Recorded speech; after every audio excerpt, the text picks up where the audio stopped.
Hello বন্ধুরা, কেমন আছো সবাই? আশা করি সবাই ভালো আছো আর আমরাও খুব ভালো আছি। আর দেখতেই পাচ্ছ আমরা বেরিয়ে পড়েছি। তো কোথায় যাচ্ছি বলো তো? আমরা যাচ্ছি হাজি আলি দরগায় ঘুরতে। আর যেতে যেতে সামনে দেখো রাস্তায় কি সুন্দর ব্রিজ পড়েছে।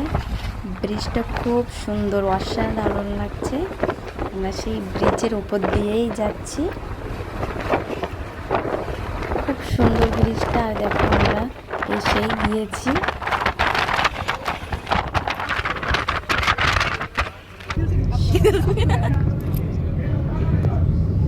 আমরা এইখানে যাবো, এই মধ্যে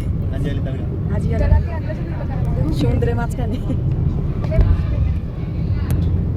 এইখানে আসার জন্য তো কত ঘোর পেঁচের ব্রিজ, খালি ঘোরাচ্ছে একটা ব্রিজে, খালি ঘোরাচ্ছে। এই ব্রিজে ঘুরে ঘুরে ঘুরে ঘুরে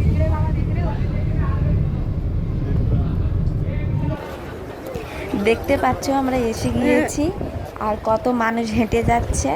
এটা হাজি আলি দরগা বলে যে মুসলিমেরাই যেতে পারবে সেটা না, এখানে সব সব জাতির মানুষেরাই যেতে পারবে।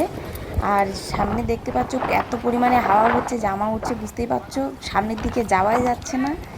আর আমরা এমন সময় এসেছি যে পুরো দুই সাইডে, রাস্তার দুই সাইডে জল পুরো নিচে নেমে গেছে।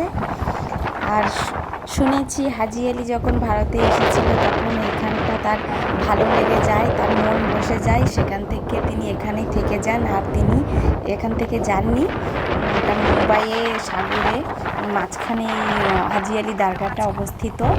আর এখানটায় জল যখন ভর্তি হয়ে যায় হাজি আলির দরজা পর্যন্ত কিন্তু যেতে পারে না। এটা রাস্তা ডুবে যায় কিন্তু হাজি আলির দরজা পর্যন্ত যেতে পারে না। আর যখন জলে পরিপূর্ণ হয়ে যায় তখন দূর থেকে মনে হয় যেন হাজি আলি দরগাটা জলের ওপরে ভেসে আছে, খুব সুন্দর লাগে।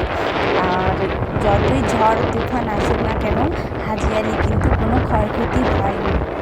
এখানে দেখতে পাচ্ছ এই সামনে হাজি আলি দরগা।